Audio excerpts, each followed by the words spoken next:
Hi everyone, I am Dr. Parag Lad. I am a hand and reconstructive microsurgeon at Pinnacle Ortho Center in Thane. I hope all of you are safe at home, and we are now currently facing a pandemic of COVID. Today I have come up with a very interesting topic which probably you might not have heard the name of the topic, but I am very sure you might have heard or you might have seen the patients suffering with that problem.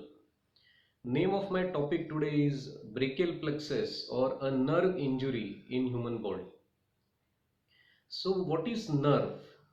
हमें बहुत बार ऐसे पता रहता है कि हमारे नस में तकलीफ है, या मुझे नस में दर्द हो रहा है, या मेरी नस काम नहीं कर रही है. सो ये नस क्या होती है? In human body there are three type of for blood circulation. उसे भी हम नस कहते हैं.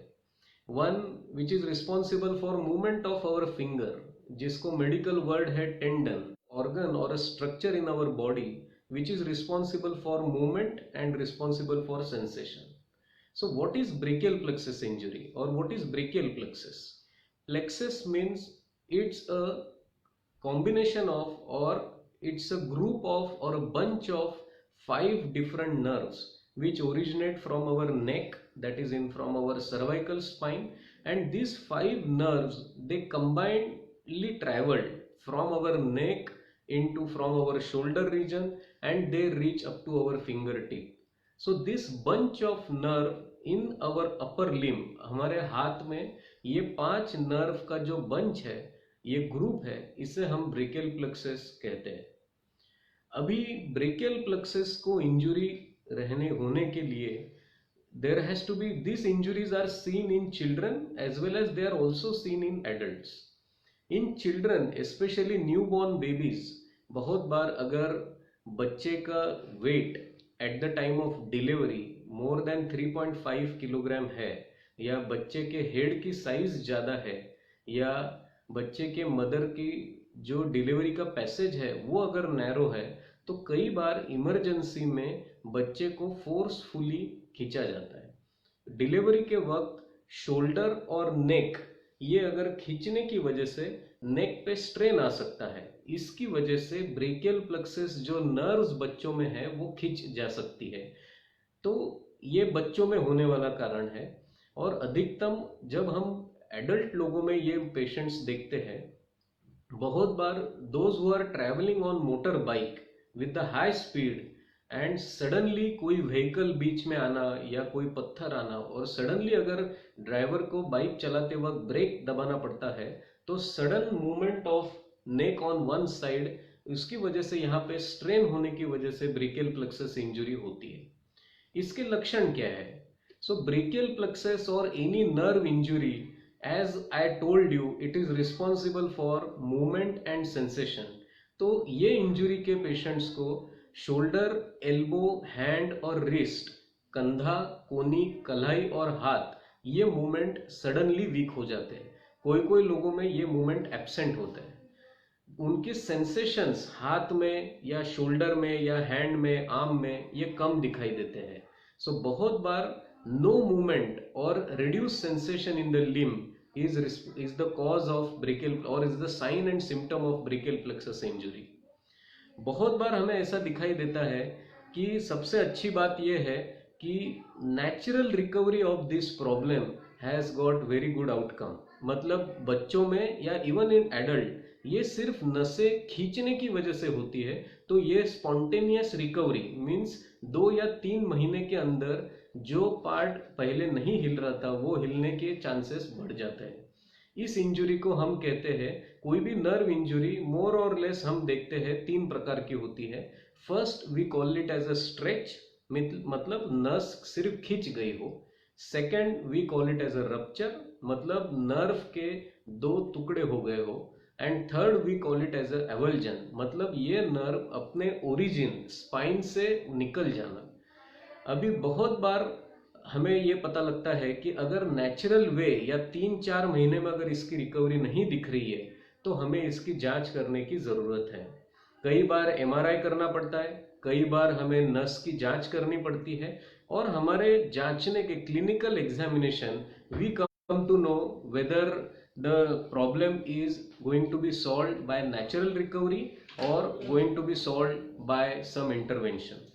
So after particular examination like MRI or an EMG, electromyography or nerve conduction study, if this problem do not get better, or once we come to know the final conclusion that this problem need any surgical intervention.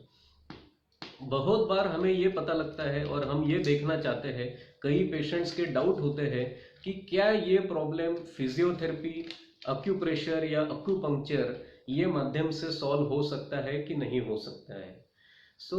कई बार जैसे हमने कहा spontaneous recovery has got better chances, spontaneous recovery has got better chances to in terms of prognosis. तो लेकिन अगर 3-4 महीने में अगर ये नर्व्स रिकवर नहीं हो रहे, मरीज की शोल्डर, एल्बो या हैंड की मूवमेंट नहीं आ रही है, या उसके सेंसेशंस रिकवर नहीं हो रहे, तो फिर ये पेशेंट्स फिजियोथेरेपी या कोई और माध्यम से ठीक होने के चांसेस बहुत कम रहते हैं. अभी एक बात और समझाना चाहूँगा कि ये नर्व इंजुरीज और पेशेंट की उम्र और पेशेंट्स के साथ रहने वाले और कोई मेडिकल प्रॉब्लम्स, इनका काफ़ी गहरा संबंध है. अगर ये इंजुरीज मार लगने के 4 से 6 महीने के अंदर हमने ठीक करने की कोशिश करी तो इसके सक्सेस रेट काफ़ी अच्छे हैं. But if we do not tackle this issue in 3 to or within a year or within 7 or 8 months, then chances of recovery are very less. Chances of recovery is very less. And बहुत बार हमें ये दिखाई देता है कि problem काफ़ी आसान था, लेकिन मिस गाइडेंस की वजह से या मिस डायग्नोसिस की वजह से या ऑपरेशन के डर की वजह से बहुत बार मरीज हमारे पास आने के लिए झिझकता है.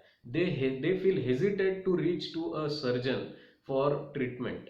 In those cases, जो कोई इलाज बहुत छोटे ट्रीटमेंट से, एकदम सिंपल सर्जरी से ठीक होने वाला रहता है, लेकिन just because they have arrived us at a late presentation, we call it as a late presentation, their chances of recovery becomes very nil.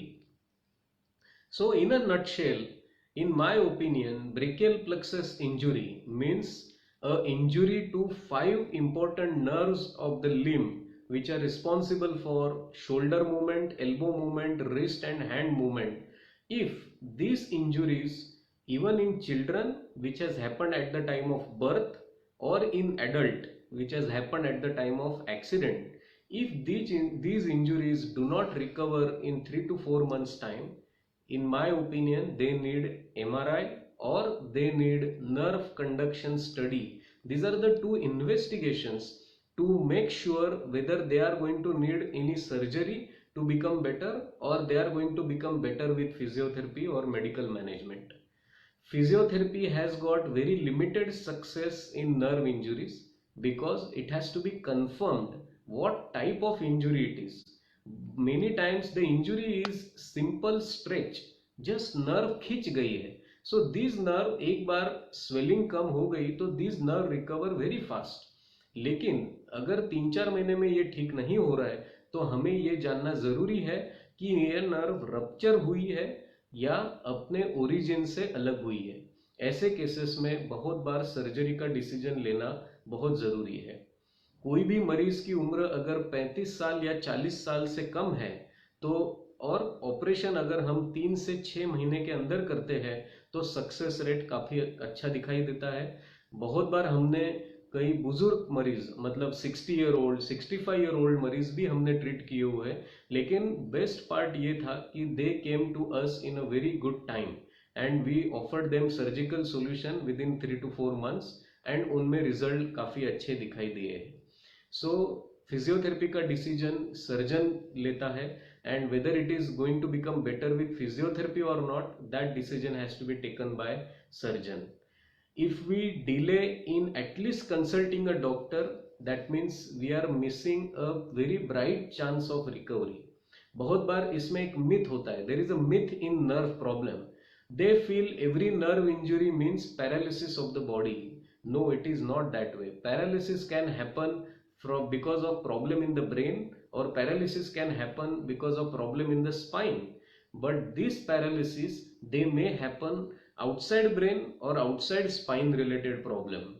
So in my opinion, if you feel, or the message I want to tell everyone, if you feel one particular portion of your limb is not moving, or if there is a less sensation, or if you are having current like sensation in any part of the limb after trauma or after fall or after accident, please do not neglect this complaint. And many times it happens that patient has got inability, means in a nutshell what I want to tell you, अगर हमें ऐसा दिखाई दे रहा है कि मैं मेरा right hand shoulder से लेके उंगली तक पूरा मूवमेंट कर पा रहा हूँ, लेकिन मेरा लेफ्ट हैंड मैं सिर्फ शोल्डर और एल्बो से मूवमेंट नहीं कर पा रहा हूँ, लेकिन हैंड और रिस्ट से मूवमेंट कर पा रहा हूँ, इसका मतलब हमारी शोल्डर और एल्बो में जो सप्लाई करने वाली नर्व है वो कहीं तो गर्दन में दब चुकी है, उसके कई कारण होते हैं.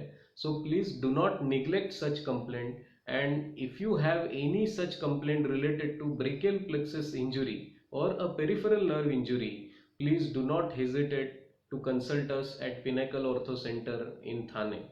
I am Dr. Lad, and I wish all of you a very safe stay at home during COVID pandemic. Thank you very much.